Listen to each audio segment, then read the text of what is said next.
പിതാവിൻ്റെയും പുത്രൻ്റെയും പരിശുദ്ധാത്മാവിൻ്റെയും നാമത്തിൽ ആമേൻ. ഈശോയിൽ സ്നേഹമുള്ളവരെ, യോഹന്നാൻ്റെ സുവിശേഷം 16-ാം അധ്യായത്തിൽ ഈശോ ഇങ്ങനെ പറഞ്ഞു.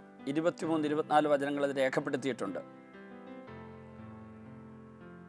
സത്യം സത്യമായി ഞാൻ നിങ്ങളോട് പറയുന്നു, നിങ്ങൾ എൻ്റെ നാമത്തിൽ പിതാവിനോട് ചോദിക്കുന്നത് എന്തും അവിടുന്ന് നിങ്ങൾക്ക് നൽകും.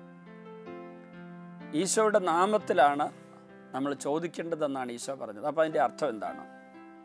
ഈശോയുടെ നാമത്തിൽ എന്ന് പറഞ്ഞാൽ യേശുവിൻ്റെ രക്ഷാകര ബലിയുടെ യോഗ്യതയിൽ ആശ്രയിച്ചുകൊണ്ടുള്ള പ്രാർത്ഥനയ്ക്കാണ് യേശുവിൻ്റെ നാമത്തിലുള്ള പ്രാർത്ഥന എന്ന് പറയുക. യേശുവിൻ്റെ നാമം എന്ന് പറയുന്നത് യേശുവിൻ്റെ രക്ഷാകര ബലിയുടെ യോഗ്യത പ്രാപിക്കാനായിട്ട് നാം സ്വീകരിക്കേണ്ട ഒരു കാര്യമാണ്. യേശുവിൻ്റെ നാമം എന്ന് പറഞ്ഞാൽ യേശു എന്ന് തന്നെ അർത്ഥം. യേശുവിൻ്റെ നാമത്തിൽ എന്ന് പറഞ്ഞാൽ യേശുവിനെ സ്വീകരിക്കുക എന്ന് മാത്രമല്ല, യേശുവിൻ്റെ രക്ഷാകര ബലിയുടെ യോഗ്യതയിൽ ആശ്രയിക്കുക. എനിക്ക് ബാങ്കിൽ നിന്ന് ലോൺ കിട്ടണമെന്ന് കരുതുക. എൻ്റെ കാര്യം എടുക്കേണ്ട, ആരുടെയെങ്കിലും ഒരാളുടെ കാര്യം എടുക്കാം. നിങ്ങൾക്കൊരാൾക്ക് ബാങ്കിൽ നിന്ന് ലോൺ എടുക്കണം. ലോൺ എടുക്കാൻ നിങ്ങളുടെ കയ്യിൽ ആസ്തിയൊന്നുമില്ല. വേറൊരാൾ ആ ലോൺ എടുക്കാൻ വേണ്ടി അയാളുടെ ഭൂമി അറിഞ്ഞുകൊണ്ട് പ്ലഡ്ജ് ചെയ്ത് ബാങ്കിന് അതിൻ്റെ എല്ലാ ഡോക്യുമെൻറ്റും കൊടുത്തിട്ട് ഈ വ്യക്തിക്ക് ഈ ലോൺ കൊടുക്കാൻ ഞാൻ സമ്മതിക്കുന്നു എന്ന് പറഞ്ഞാൽ, ആ ലോൺ കിട്ടുന്ന വ്യക്തിയുടെ യോഗ്യതയിലും കഴിവിലും സമ്പത്തിലുമല്ല ബാങ്ക് ആശ്രയിക്കുന്നത്. ബാങ്ക് ആശ്രയിക്കുന്നത് ആരുടെ ഭൂമിയുടെ, സ്വത്തിൻ്റെ, ബിസിനസ്സിൻ്റെ അടിസ്ഥാന രേഖകളാണോ ബാങ്കിൻ്റെ കയ്യിൽ കിട്ടിയിരിക്കുന്നത്, അതിൻ്റെ ആധികാരികത, അതിൻ്റെ ഈട്, അതിൻ്റെ ആ ബലം, അതിലാ ബാങ്ക് ആശ്രയിക്കുക. കാരണം അവർ കൊടുക്കുന്ന ഈ 50 ലക്ഷം രൂപയ്ക്ക് തത്തുല്യമോ അതിൽ കൂടുതലുള്ളതായ മൂല്യമുള്ള ഒരു വസ്തുവിൻ്റെ രേഖകൾ ബാങ്കിന് അത് പിടിച്ചെടുക്കാൻ തക്ക വിധത്തിലുള്ള അധികാര അനുവാദത്തോടുകൂടെ മറ്റേയാൾ ഏൽപ്പിച്ചു കൊടുത്തിരിക്കുക. ഇവിടെ നമ്മൾ പ്രാർത്ഥിക്കുമ്പോൾ ഇത് തന്നെയാണ് സംഭവിക്കുക. നമ്മൾ യാചിക്കുന്നു, പക്ഷെ നമ്മുടെ യോഗ്യതയിലല്ല, യേശുവിൻ്റെ രക്ഷാകര ബലിയുടെ യോഗ്യതയിൽ ആശ്രയിക്കുക. അപ്പോൾ യേശുവിൻ്റെ രക്ഷാകര ബലിയുടെ യോഗ്യതയിൽ ആശ്രയിക്കുന്ന വ്യക്തി പിതാവിനോട് പറയുന്നു, അങ്ങയുടെ പ്രിയപുത്രനായ യേശു എൻ്റെ ലോകം മുഴുവൻ്റെയും പാപപരിഹാര ബലി അർപ്പിച്ചില്ലേ? പാപപരിഹാര ബലിയിലൂടെ ഞങ്ങൾക്ക് സ്വാതന്ത്ര്യവും അനുഗ്രഹവും വാങ്ങി തന്നില്ലേ? ഞാൻ അതിൽ ആശ്രയിക്കുക. യേശുവിൻ്റെ രക്ഷാകര ബലിയുടെ യോഗ്യത പ്രാപിക്കാനായിട്ടുള്ള അർഹതയോടുകൂടി ഞാൻ വരുന്നത്. ആരെല്ലാം യേശുവിൽ വിശ്വസിക്കുന്നു അവർക്കെല്ലാം ഈ അർഹത കിട്ടുന്നുണ്ട്. യേശുവിൻ്റെ രക്ഷാകര ബലിയുടെ യോഗ്യത പ്രാപിക്കാനുള്ള ഒരു അർഹത കിട്ടുകയാണ്. അത് നമ്മൾ ചെയ്ത പുണ്യപ്രവൃത്തിയുടെ ഫലമല്ല, ഒരൊറ്റ ഒരു പുണ്യത്തിൻ്റെ ഫലം. ഞാൻ യേശുവിൽ വിശ്വസിക്കുന്നു. യേശുവിൽ വിശ്വസിക്കുന്നു എന്നുള്ള ഒറ്റ ഒരു പുണ്യത്താൽ എനിക്ക് യേശുവിൻ്റെ രക്ഷാകര ബലിയുടെ യോഗ്യതയിൽ ആശ്രയിച്ചുകൊണ്ട് പിതാവിനോട് അനുഗ്രഹങ്ങൾക്കായി, അഭിഷേകത്തിനായി യാചിക്കാനായിട്ട് കൃപ കിട്ടുന്നു. അപ്പോൾ യേശു കേന്ദ്രീകൃതമായ യേശുവിൻ്റെ രക്ഷാകര ബലിയുടെ യോഗ്യതയിൽ മാത്രം ആശ്രയിക്കുന്ന ഒരു വിശ്വാസ ജീവിതം, ഒരു ആത്മീയ ജീവിതം, പ്രാർത്ഥനാ ജീവിതമാണ് ദൈവം നമ്മിൽ നിന്ന് പ്രതീക്ഷിക്കുന്നത്. ഒരിക്കലൊരു മുസ്ലിം മതപണ്ഡിതൻ എന്നോട് ഒരു റെയിൽവേ സ്റ്റേഷനിൽ വെച്ച് സംസാരിച്ചപ്പം പറഞ്ഞു, നിങ്ങൾക്ക് യേശുവിൻ്റെ നാമത്തിൽ ആണ്, ഈസാ നബിയുടെ നാമത്തിലാണ് പ്രാർത്ഥിക്കുന്നു, അനുഗ്രഹമൊക്കെ യാചിക്കുന്നത്. ഞങ്ങളെ സംബന്ധിച്ച് ഞങ്ങൾക്ക് മുഹമ്മദ് നബി അള്ളാഹയെക്കുറിച്ച് പറഞ്ഞു തന്നു. അപ്പം ഞങ്ങൾ അള്ളാഹ്വിലുള്ള വിശ്വാസത്തിൽ അല്ലെങ്കിൽ കയ്യിലിരിക്കുന്ന കൃപയിലാണ് ഞങ്ങൾ ആശ്രയിക്കുന്നത് എന്ന് പറഞ്ഞു. അപ്പോൾ എനിക്കതിൻ്റെ വ്യക്തമായിട്ടുള്ള അദ്ദേഹത്തിന് കൊടുക്കാനുള്ള ഉത്തരം എൻ്റെ കയ്യിലൊന്നും ഉണ്ടായിരുന്നു. അപ്പം ഞാൻ അദ്ദേഹത്തോട് പറഞ്ഞു, താങ്കൾ യേശുവിനെക്കുറിച്ച് മനസ്സിലാക്കിയതും ഞങ്ങൾ വിശ്വസിക്കുന്നതുമായ കാര്യത്തിൽ അല്പം വ്യത്യാസമുണ്ട്.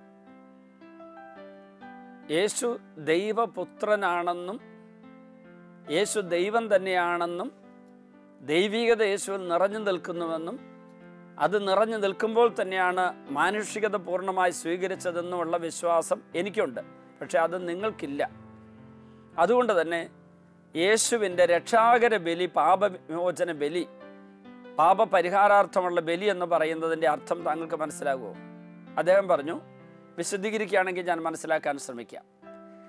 ഞാൻ പറഞ്ഞു, ദൈവമായിരിക്കെ മനുഷ്യവർഗത്തെ മോചിപ്പിക്കാനുള്ള പിതാവിൻ്റെ പദ്ധതി അനുസരിച്ച് ദൈവത്വത്തിന് ഒരു കോട്ടവും തട്ടാതെ, അതൊരിക്കലും കോട്ടം തട്ടുന്നതല്ല, എന്നാൽ മനുഷ്യത്വത്തിൻ്റെ ബലഹീനതകളെല്ലാം ഏറ്റെടുത്തുകൊണ്ട് പാപമൊഴികെ എല്ലാ കാര്യങ്ങളും മനുഷ്യനുമായി ഒന്നായി തീർന്ന ഈശോ, മനുഷ്യൻ്റെ പാപം ഒന്നും ഈശോ ചെയ്തില്ലെങ്കിലും മനുഷ്യൻ്റെ പാപഫലം മുഴുവനും ഈശോ ഏറ്റെടുത്തിട്ടാണ് ഈ മനുഷ്യാവതാരത്തിൻ്റെ ഏറ്റവും വലിയ കർമ്മം ചെയ്തത്. അപ്പോൾ അദ്ദേഹം ചോദിച്ചു, അതെന്താണ്?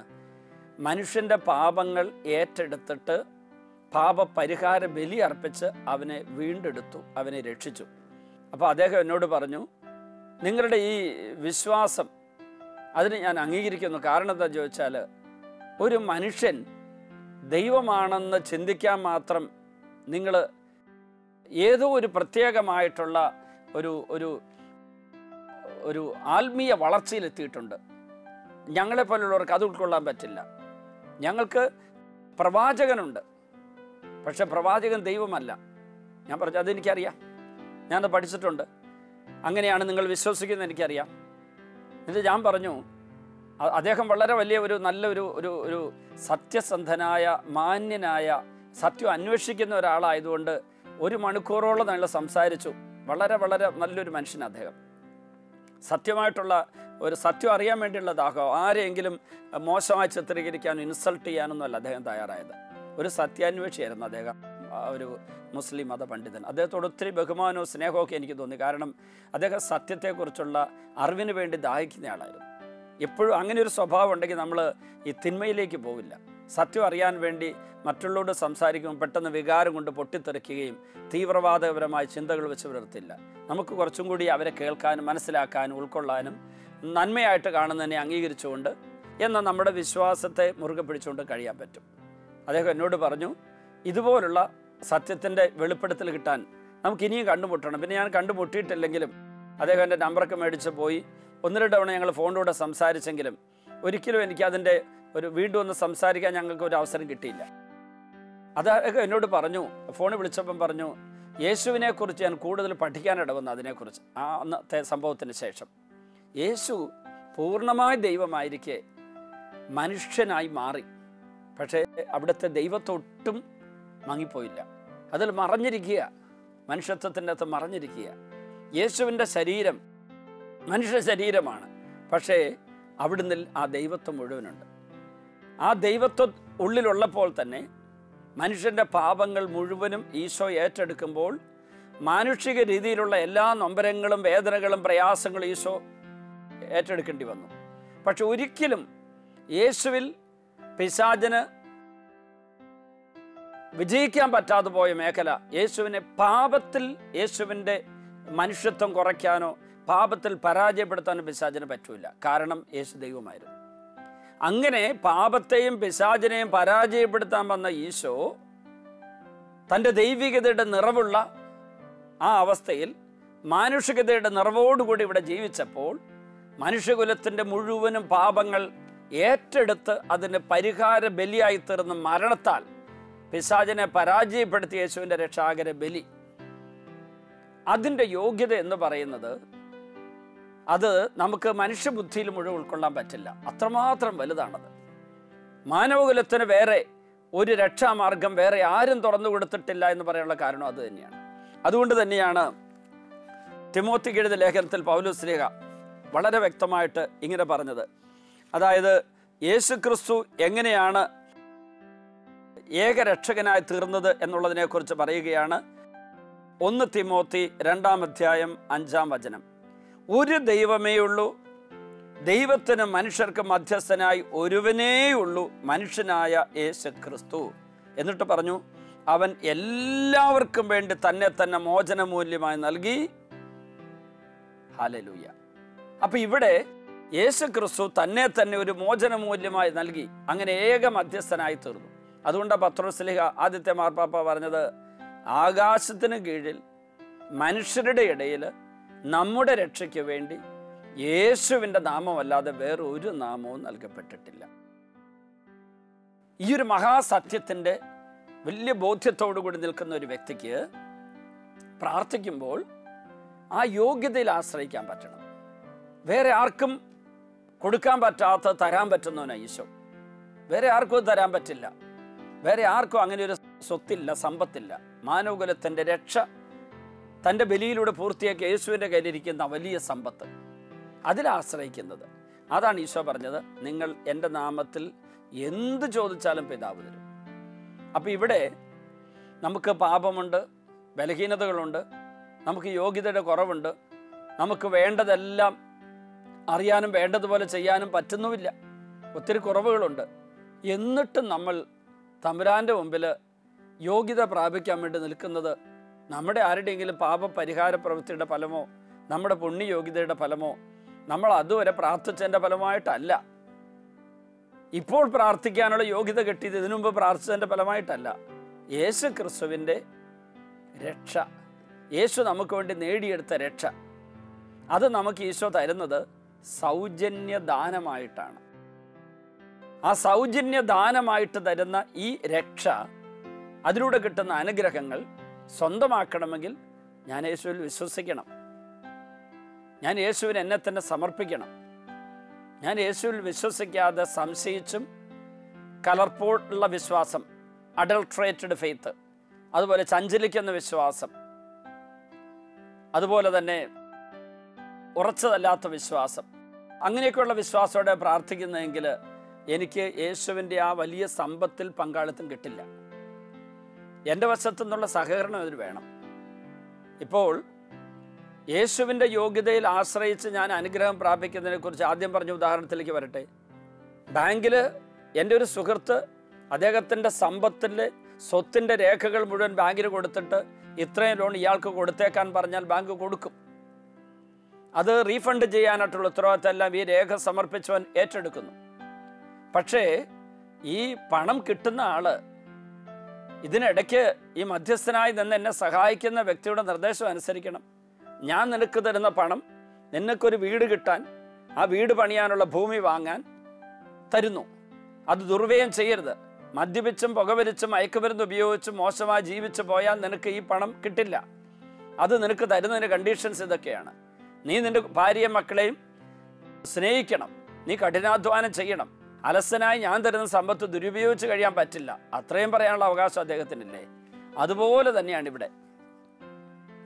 തന്നെയാണ് ഇവിടെ ഞാൻ തമ്പുരാൻ്റെ യേശുക്രിസ്തുവിൻ്റെ കൃപയിൽ ആശ്രയിച്ചുകൊണ്ട്, ബലിയുടെ യോഗ്യതയിൽ ആശ്രയിച്ചുകൊണ്ട് പിതാവിനോട് ചോദിക്കുമ്പോൾ ഈശോ എനിക്ക് ചില നിർദ്ദേശങ്ങൾ തരും. ഇത് ആകാം, ഇത് അരുത്, ഇങ്ങനെ ചെയ്യണം, ഇങ്ങനെ ചെയ്യരുത്, ഇത്രയാകാം, ഇത് കൂടുതൽ വേണ്ട. ഇതൊക്കെ യേശുവിൻ്റെ നിർദ്ദേശങ്ങളാണ്. അപ്പോൾ തമ്പുരാനിൽ നിന്ന് ഈ സൗജന്യമായിട്ട് കിട്ടുന്ന അനുഗ്രഹങ്ങൾ, രക്ഷയിലൂടെ കിട്ടുന്ന അനുഗ്രഹങ്ങൾ സ്വന്തമാക്കുന്നവർ യേശു പറയുന്നു കൂടെ കേൾക്കാൻ തയ്യാറാകണം. പലരുടെയും പ്രശ്നം എന്താണ്? അനുഗ്രഹങ്ങൾക്ക് വേണ്ടി യേശുവിൻ്റെ മധ്യസ്ഥം തേടി പിതാവിനോട് യാചിക്കുന്ന പലരും യേശു പറയുന്നത് കേൾക്കില്ല, യേശു പറയുന്നത് അനുസരിക്കില്ല, യേശുവിനെ സ്വീകരിക്കില്ല. ഇപ്പോൾ എനിക്ക് ഭൗതികമായ, ലൗകികമായ, ജഡികമായ, മാനുഷികമായ ഈ ആഗ്രഹമുണ്ട്, ഈ പദ്ധതിയുണ്ട്, അതനുസരിച്ച് എനിക്ക് ഇത്രയും അനുഗ്രഹം തരണം. ഈ അനുഗ്രഹം നിനക്ക് ഞാൻ തന്നാൽ നീ എന്ത് ചെയ്യും? ഞാൻ സന്തോഷമായിട്ട് ജീവിക്കും. അങ്ങനെ സന്തോഷമായിട്ട് ജീവിക്കുന്നതിൻ്റെ അർത്ഥം എന്താണ്? അതല്ലേ നിൻ്റെ ആഗ്രഹം. ഞാൻ പറയും യേശുവിനോട്, ഞാനിവിടെ സന്തോഷിച്ച് ജീവിച്ചാൽ പോരാ. ദൈവഹിതപ്രകാരമുള്ള ഒരു ജീവിതം നയിക്കണം. സന്തോഷം ദൈവഹിതപ്രകാരം ജീവിക്കുന്നതിലാണ് എന്നുള്ള ബോധ്യം എനിക്ക് വേണം. അല്ലാതെ എൻ്റെ ജഡത്തിൻ്റെ താല്പര്യം അനുസരിച്ച്, ലോകത്തിൻ്റെ ഇഷ്ടമനുസരിച്ച്, എൻ്റെ മാനുഷിക ബലഹീനതകളെ തൃപ്തിപ്പെടുത്തിക്കൊണ്ട് ഞാൻ ജീവിച്ചിട്ട് എനിക്കതെല്ലാം നീ നടത്തി തരണമെന്ന് പറഞ്ഞാൽ ദൈവം ഒരിക്കലും അത് അനുവദിച്ചു തരുന്നില്ല. പ്രിയപ്പെട്ടവരെ, ഈശോ പറഞ്ഞ വചനത്തിൻ്റെ ആഴത്തിലുള്ള അർത്ഥം നമുക്ക് മനസ്സിലായി. യേശുവിൻ്റെ നാമത്തിൽ പിതാവിനോട് ചോദിക്കണം. മാത്രമല്ല, ചോദിച്ചാൽ അത് മുഴുവൻ തരുമെന്ന് പറഞ്ഞു. എന്നിട്ട് ഈശോ പറഞ്ഞു, ചോദിക്കും നിങ്ങൾക്ക് ലഭിക്കും, അതുമൂലം നിങ്ങളുടെ സന്തോഷം പൂർണ്ണമാവുകയും ചെയ്യും.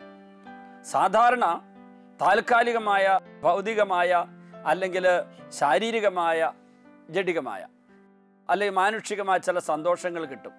പക്ഷെ അത് പൂർണ്ണമാവില്ല, താൽക്കാലികമാണ്. എല്ലാ പാപസുഖങ്ങളും സന്തോഷങ്ങളും താൽക്കാലികമാണ്. അത് പിന്നീട് നമ്മളെ വേട്ടയാടുന്ന വിഷസർപ്പമായിട്ട് പോലും മാറും. അപ്പോൾ നമ്മുടെ പ്രാർത്ഥനയ്ക്ക് ഇങ്ങനെ ഒരു അടിസ്ഥാന ചൈതന്യമാണ് ഇന്ന് ഈശോ നമ്മിൽ നിന്ന് പ്രതീക്ഷിക്കുന്നതെന്ന് അവിടുന്ന് വെളിപ്പെടുത്തുന്നു. നമുക്ക് പ്രാർത്ഥിക്കാം. കാരുണ്യവാനും രക്ഷകനുമായ ഈശോയെ, അങ്ങയുടെ സുവിശേഷത്തിൻ്റെ ചൈതന്യം സ്വീകരിക്കാൻ, ആ ചൈതന്യത്താൽ ജ്വലിച്ചവരായി മാറാൻ ഞങ്ങൾ ആഗ്രഹിക്കുന്നു. ഞങ്ങൾക്ക് ഒത്തിരി ഒത്തിരി ആഗ്രഹങ്ങൾ, അഭിലാഷങ്ങളുണ്ട്, താല്പര്യങ്ങളുണ്ട്. ഞങ്ങൾക്ക് യാചനകൾ ഒത്തിരിയുണ്ട്. പക്ഷെ പലതും ജഡിക സ്വഭാവത്തിൽ നിന്ന്, മാനുഷിക ബലഹീനതകളിൽ നിന്ന്, ലൗകിക സ്വപ്നങ്ങളിൽ നിന്ന്, ഈ ലോകത്തിലെ നേട്ടങ്ങൾക്ക് വേണ്ടിയുള്ള ദാഹങ്ങളിൽ നിന്ന് ഉദിക്കുന്ന പ്രാർത്ഥനകളും യാചനകളുമായിരിക്കാം. ഇന്ന് ഞങ്ങളോട് അങ്ങ് പറഞ്ഞു, അങ്ങയുടെ തിരുവചനത്തിലൂടെ ഞങ്ങൾക്ക് വെളിപ്പെടുത്തൽ നൽകി. അങ്ങയുടെ രക്ഷാകര ബലിയുടെ യോഗ്യതയിൽ ആശ്രയിച്ചുകൊണ്ട് അങ്ങയുടെ നാമത്തിൽ ഞങ്ങൾ പ്രാർത്ഥിക്കണം. എന്നാൽ അങ്ങയുടെ രക്ഷാകര ബലിയുടെ യോഗ്യതയിൽ ആശ്രയിക്കുന്നതുകൊണ്ട് തന്നെ അങ്ങ് പറയുന്നത് ഞങ്ങൾ ശ്രവിക്കുകയും ഗ്രഹിക്കുകയും അനുസരിക്കുകയും ചെയ്യണം. അങ്ങ് പറയുന്നത്, നൽകുന്ന വെളിപ്പെടുത്തൽ, നിർദ്ദേശം ഞങ്ങൾ കേൾക്കണം, അത് സ്വീകരിക്കണം. അതനുസരിച്ച് പ്രവർത്തിക്കുമ്പോഴാണ് അങ്ങയുടെ രക്ഷാകര ബലിയുടെ യോഗ്യതയിലുള്ള കൃപകൾ പിതാവ് ഞങ്ങൾക്ക് തരുന്നത്. അവിടെ നിയന്ത്രണം നൽകുന്ന പരിശുദ്ധാത്മാവായിരിക്കും. ഈ വെളിപ്പെടുത്തൽ ഓർത്ത് നന്ദി പറയുന്നു. ഈശോയെ, ഇന്നത്തെ ശുശ്രൂഷയിൽ പങ്കെടുക്കുന്ന എല്ലാവർക്കും ആഴത്തിലുള്ള വിശ്വാസവും ആത്മീയ തേജസ്സും ദൈവഹിതപ്രകാരം യാചിച്ച് മുന്നോട്ട് പോകാനുള്ള കൃപയും നൽകണമേ. രോഗപീഠകളാൽ വലയുന്നവർ, ദുഃഖദുരിതങ്ങളിൽപ്പെട്ടവർ, പൈശാചിക പീഡകളാൽ തളർന്നും തകർന്നും കഴിയുന്നവർ, ദുശീലങ്ങൾ പിടിയിൽപ്പെട്ടവർ, സാമ്പത്തിക ക്ലേശങ്ങൾ, കടബാധ്യതകൾ, ജോലിയില്ലായ്മ, വീടില്ലാത്ത അവസ്ഥ, വിവാഹ തടസ്സം, മക്കളില്ലാത്ത അവസ്ഥ, അതിനാൽ ക്ലേശിക്കുന്നവർ, പഠിക്കാൻ പറ്റാത്തവർ, വിദൂരങ്ങളിലേക്ക് ജോലിക്ക് പോകാൻ തടസ്സമുള്ളവർ, അവരെല്ലാം തിരുമുമ്പിലേക്ക് ഉയർത്തുന്നു. ഈ ശുശ്രൂഷ പങ്കെടുക്കുന്ന എല്ലാവരുടെ കുടുംബങ്ങളിൽ സ്വർഗീയ കൃപകൾ സമൃദ്ധമായി നിറയട്ടെ എന്ന് പ്രാർത്ഥിക്കുന്നു. ഈശോയുടെ രക്ഷാകര ബലിയുടെ യോഗ്യതയാൽ എല്ലാവരും രക്ഷ പ്രാപിക്കട്ടെ എന്ന് പ്രാർത്ഥിക്കുന്നു. പാപികളെ വിശുദ്ധീകരിക്കുന്ന കർത്താവെ, സകല പാപികളുടെയും പാപങ്ങൾ പൊറുക്കണേ എന്ന് പ്രാർത്ഥിക്കുന്നു.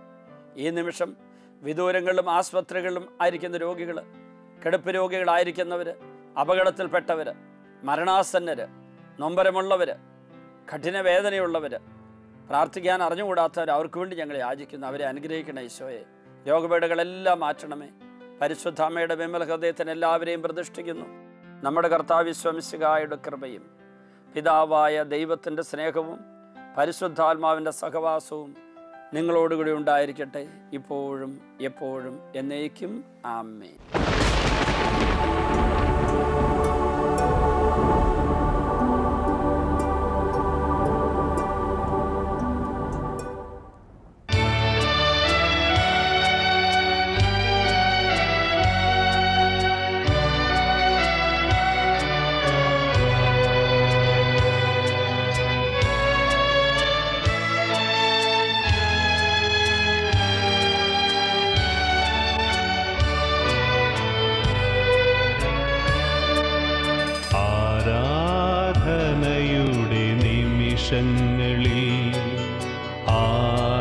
ആത്മനാഥനെ കാണുവാൻ ആരാധകരിവർ കാത്തിരിപ്പു. ആത്മനാഥനേശുവേ,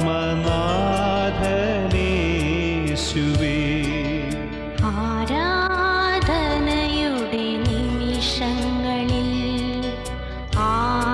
ആത്മനാഥനെ കാണുവാൻ ആരാധകരിവർ കാത്തിരിപ്പു.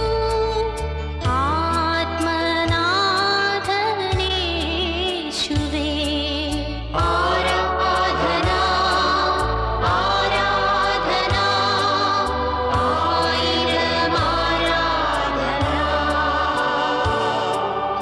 ആരാധന ആരാധന ആത്മാവിൽ ആരാധന. ഇപ്പോൾ ഈ ശുശ്രൂഷയിൽ പങ്കെടുക്കുന്ന എല്ലാവരും, ഈ ശുശ്രൂഷയെ വിവിധ രാജ്യങ്ങളിലും സ്ഥലങ്ങളിലും ഇരുന്ന് പങ്കെടുക്കുന്ന എല്ലാവരും, അവരെ പീഡിപ്പിക്കുന്ന എല്ലാ രോഗപീഠകളും എല്ലാ തരത്തിലുള്ള പൈശാചിക ശക്തികളെ ഉപദ്രവങ്ങളും എല്ലാം വിട്ടുപോകാൻ വേണ്ടി പ്രാർത്ഥിക്കുന്നു. കാൽവരി കുരിശിൽ നിന്നൊഴുകിയ തിരുരക്തം ഈ ദിവ്യകാരുണ്യം വഴി ഇത് കേട്ടുകൊണ്ടിരിക്കുന്ന, ഈ ശുശ്രൂഷയിൽ പങ്കെടുത്തുകൊണ്ടിരിക്കുന്ന എല്ലാവരിലും വന്ന് വീഴട്ടെ എന്ന് പ്രാർത്ഥിക്കുന്നു.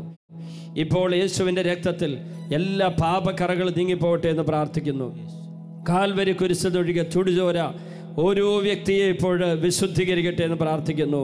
1 യോഹന്നാൻ 1:7 അവിടുത്തെ പുത്രനായ യേശുവിൻ്റെ രക്തം എല്ലാ പാപങ്ങളും നമ്മളെ ശുദ്ധീകരിക്കുന്നു. കർത്താവേ, പാപങ്ങൾ ഞങ്ങളെ ശുദ്ധീകരിക്കണമേ. അറിഞ്ഞും അറിയാതെ വിചാരത്താലും വാക്കാലും പ്രവൃത്തിയാലും ഉപേക്ഷയാലും ചെയ്തു പോയ പാപങ്ങളെല്ലാം പൊറുക്കാൻ തിരുവെള്ളമാകണമേ. തിരുരക്തം ഞങ്ങളുടെ മേൽ വീഴ്ത്തണമേ കർത്താവേ. ഏതെല്ലാം മനസ്സ് മുറിവേറ്റിരിക്കുന്നുവോ, ഏതെല്ലാം ശരീരം രോഗബാധിതമായിരിക്കുന്നുവോ, ഏതെല്ലാം ആത്മാവ് പാപത്താൽ മലിനമാക്കപ്പെട്ടിരിക്കുന്നുവോ, ഈ ആത്മാവിലേക്കും മനസ്സിലേക്കും ശരീരത്തിലേക്കും ഓ ഈശോയെ അങ്ങയുടെ ചുടുചോര ഒഴുകി വീഴട്ടെ എന്ന് പ്രാർത്ഥിക്കുന്നു.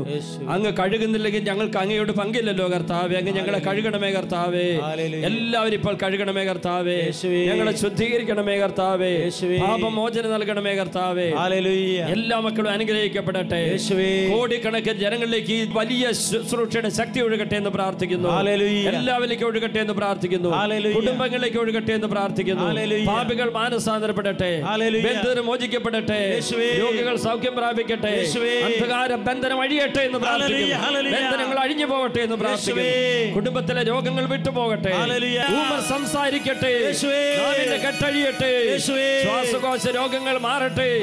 തലച്ചോരൻ രോഗങ്ങൾ മാറട്ടെ. മാനസിക രോഗികൾ സൗഖ്യം പ്രാപിക്കട്ടെ. അവരുടെ എല്ലാ കെട്ടുകളും അഴിഞ്ഞു പോകട്ടെ. യേശുവിന്റെ നാമത്തിൽ സൗഖ്യമുണ്ടാകട്ടെ. വായിലെ മോണയിലെ പല്ലിന്റെ രോഗങ്ങളെല്ലാം വിട്ടുപോകട്ടെ. തൊണ്ടയിലെ ശ്വാസകോശത്തിലെ രോഗങ്ങൾ വിട്ടുപോകട്ടെ. ഹൃദയത്തിന്റെ രോഗങ്ങൾ വിട്ടുപോകട്ടെ. ആമാശയത്തിന്റെ രോഗങ്ങൾ വിട്ടുപോകട്ടെ. കുടലിലെ രോഗങ്ങൾ വിട്ടുപോകട്ടെ. എല്ലാ രോഗികളും സൗഖ്യം പ്രാപിക്കട്ടെ. പ്രമേഹ രോഗം വിട്ടുപോകട്ടെ. പാൻക്രിയാസ് സൗഖ്യം പ്രാപിക്കട്ടെ. കരൾ രോഗം വിട്ടുപോകട്ടെ. എല്ലാ നാഡീഞരമ്പുകളും ബലം പ്രാപിക്കട്ടെ. അസ്ഥികൾ ബലം പ്രാപിക്കട്ടെ. അസ്ഥികളെ സുഖപ്പെടുത്തണമേ. തളർന്ന ശരീരം ബലം പ്രാപിക്കട്ടെ. ത്വക്ക് രോഗം മാറട്ടെ. രക്തത്തിന്റെ വൈകല്യങ്ങൾ വിട്ടുപോകട്ടെ. എല്ലാ രോഗികളും സൗഖ്യം പ്രാപിക്കട്ടെ. അത്ഭുതകരമായി സൗഖ്യം ഒഴുകട്ടെ. യേശുവിന്റെ നാമത്തിൽ ബന്ധനങ്ങൾ അഴിയട്ടെ. കെട്ടുകൾ അഴിയട്ടെ. മുറിവുകൾ മാറട്ടെ. എല്ലാവരും സൗഖ്യം പ്രാപിക്കട്ടെ. എല്ലാ പാപങ്ങളും നീങ്ങി പോകട്ടെ. കുടുംബങ്ങൾ ഐശ്വര്യം നിറയട്ടെ. അനുഗ്രഹം നിറയട്ടെ. സമൃദ്ധി നിറയട്ടെ. ഹല്ലേലൂയ.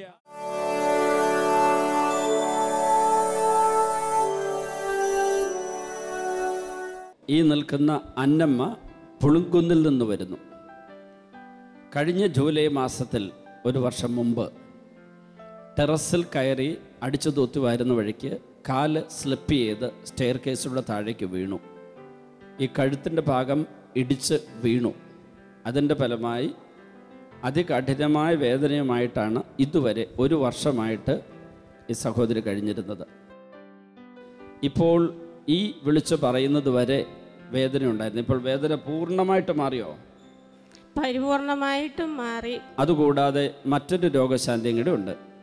മിനിഞ്ഞാന്ന് വേരിക്കോസ് വെയിൻ രോഗം മാറി എന്ന് പറഞ്ഞത് ഈ സഹോദരിയുടെ ആയിരുന്നു. വേരിക്കോസിൻ്റെ ഫലമായിട്ടുള്ള വേദനയും എത്ര വർഷമായിട്ടുള്ളതാണത്?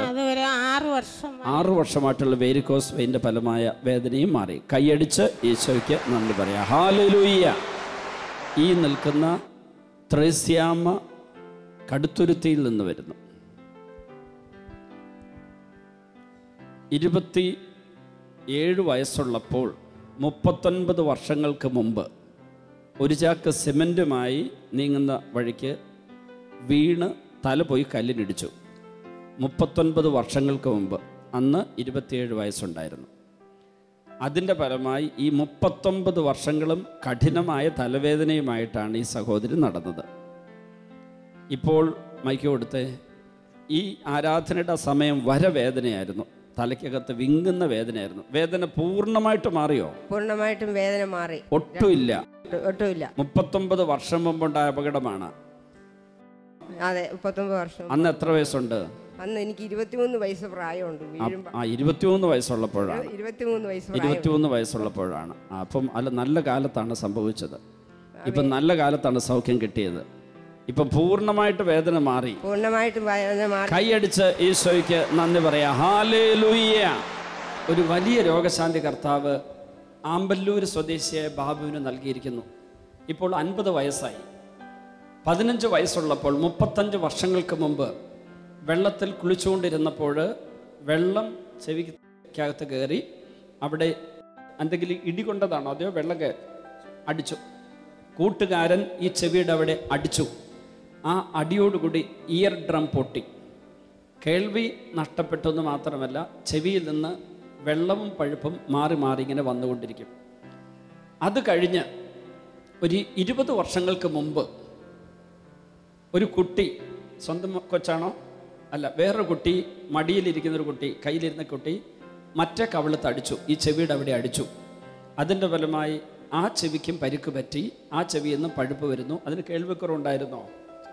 ചെറുതായിട്ട്. ഇന്നലെ ഞാനിവിടെ രോഗശാന്തി വിളിച്ചു പറഞ്ഞല്ലോ, ചെവി പഴുക്കുന്ന സുഖപ്പെടുത്തുന്ന വരും. ഇപ്പോൾ ഞാൻ പ്രസംഗിച്ചുകൊണ്ടിരിക്കുക വീണ്ടും ഈശോ അതെനിക്ക് വെളിപ്പെടുത്തി തന്നു. ഇന്നലെ പറഞ്ഞ രോഗശാന്തി, ചെവി പഴുക്കുന്ന ഒരാളെ ഈശോ ഇപ്പോൾ സുഖപ്പെടുത്തുന്നു എന്ന്. ബാബു ഇന്നലെ രാവിലെ വരെ വേദനയുണ്ടായിരുന്നു, 2 ചെവിക്കും, കേൾവിക്ക് പ്രശ്നമുണ്ടായിരുന്നു. ഇന്നലെ വൈകുന്നേരത്തെ ആ സ്വതുപ്പിൻ്റെ അവസരത്തിൽ ഈ രൂപത്തിൽ ഈശോ വലിയൊരു ശക്തി ഈ സഹോദരനിലേക്ക് അയക്കുന്ന വലിയൊരു ദൈവാനുഭവം ഉണ്ടായി. മൈക്ക് കൊടുത്ത് ആ ദൈവാനുഭവം എന്താണെന്നൊന്ന് പറഞ്ഞേ. എൻ്റെ ചെവിട്ടിന്ന് 2 ചെവിട്ടിന്നും വെള്ളം വരെ ഞാൻ കുളിക്കുമ്പോൾ പഞ്ഞി വെച്ചിട്ടാണ് കുളിക്കുക. എനിക്ക് മുങ്ങി കുളിക്കാൻ പറ്റില്ല, കോരി കുളിക്കണം. എനിക്ക് ചെവിട്ടിൽ വെള്ളം പോയി കഴിഞ്ഞാൽ ഉടനെ പഴുപ്പും വെള്ളം വരലൊക്കെയാണ്. ഇന്നലെ പ്രാർത്ഥിച്ചു കൊണ്ടിരിക്കുമ്പോൾ എനിക്ക് പ്രത്യേക ഒരു അനുഭൂതി, അതായത് ദൈവത്തിൻ്റെ ഒരു കരപ്രശ്നം എൻ്റെ ശരീരത്തിൽ ഈ ചെവിട്ടിയിൽ കൂടി ഇപ്പുറത്തേക്ക് കടന്നു പോകുന്നതായിട്ട് എനിക്കൊരു അനുഭവപ്പെട്ടു. ആ അനുഭവത്തിൻ്റെ വെളിച്ചത്തിൽ ഇന്ന് എനിക്ക് ചെവിക്ക് വേദനയില്ല, പഴുപ്പില്ല, 2 ചെവിക്കുമില്ല. അതിനുശേഷം ഇതുവരെ ചെവിയിൽ നിന്ന് പഴുപ്പും വെള്ളവും വരുന്നില്ല, കേൾവിയും തിരിച്ചു കിട്ടി. ഹൈന്ദവ മതവിശ്വാസിയായിരുന്ന ഈ ബാബുവിനെ കർത്താവ് ജാതിയും അതൊന്നും നോക്കാതെ യേശുവിൽ വിശ്വസിച്ച് ഇവിടെ വന്ന ബാബുവിനെ കർത്താവ് പൂർണ്ണമായി സുഖപ്പെടുത്തി. കൈയടിച്ച് ഈശോയ്ക്ക് നന്ദി പറയാ. ഹല്ലേലൂയ, ഹല്ലേലൂയ.